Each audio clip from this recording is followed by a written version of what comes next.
fantastic working with Emma. I think we're both quite courageous, we will challenge decisions, and I think sometimes as a leader that can be quite uncomfortable, and I think we're both prepared to sort of stand up and say, actually, I know people aren't going to like this, but we need to think about this, we need to talk about this, because our population deserve better. It has been challenging, but again, you have to be fairly resilient in these roles. For me, I think inspirational leaders need to have vision, they need to be able to lead beyond a plan, it's having passion. My team here trust me, they're not micromanaged, and they get our visions and values from the bottom up, which is all around creating a healthier Hull.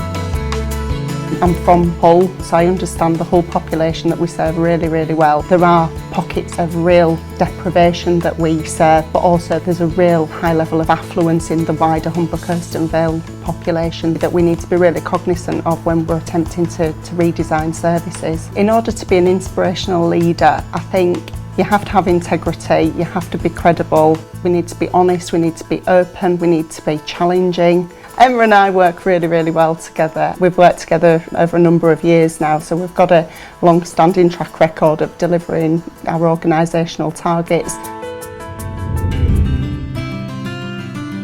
I manage two areas, paediatric surgical ward and a children's paediatric outpatients and day case area. I have started to look at all sorts of different projects, from doing overnight saturation monitoring here to 24-hour BP monitoring, right through to reducing fasting times for preoperative children and moving clinics to a better setting so that the children are seen quicker and more efficiently. And all of these have sort of led into the fact that with our friends and family tests, which are analysed every month, it's led to an improvement in the scores on there. So to me, that's showing that friends and families of children that come in are happier with the service with the improvements that we've made.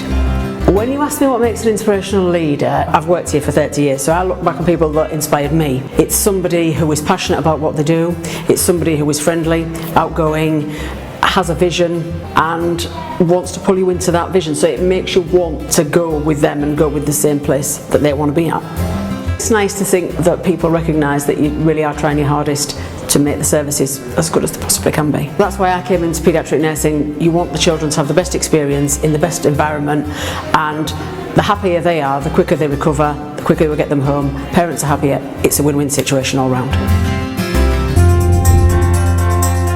I've been a GP now for over 4 years. Unfortunately, though, over time, staff morale became a big issue within the organisation, to a point where last year we made the decision as partners to actually separate the organisations. Myself and one of the other partners took the east side of Hull, and then our other partners took the west side of the city.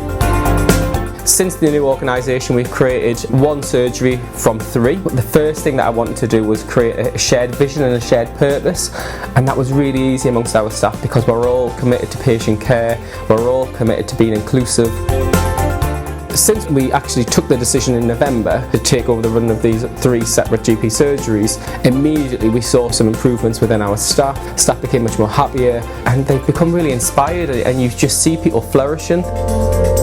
I think leadership within an organisation, and particularly inspirational leadership, is really important. I truly believe it's the foundations of the organisation, and good leadership will help drive organisations in the future and help them develop and change throughout, and not just making them good now, but making them great tomorrow and even greater in the years to come.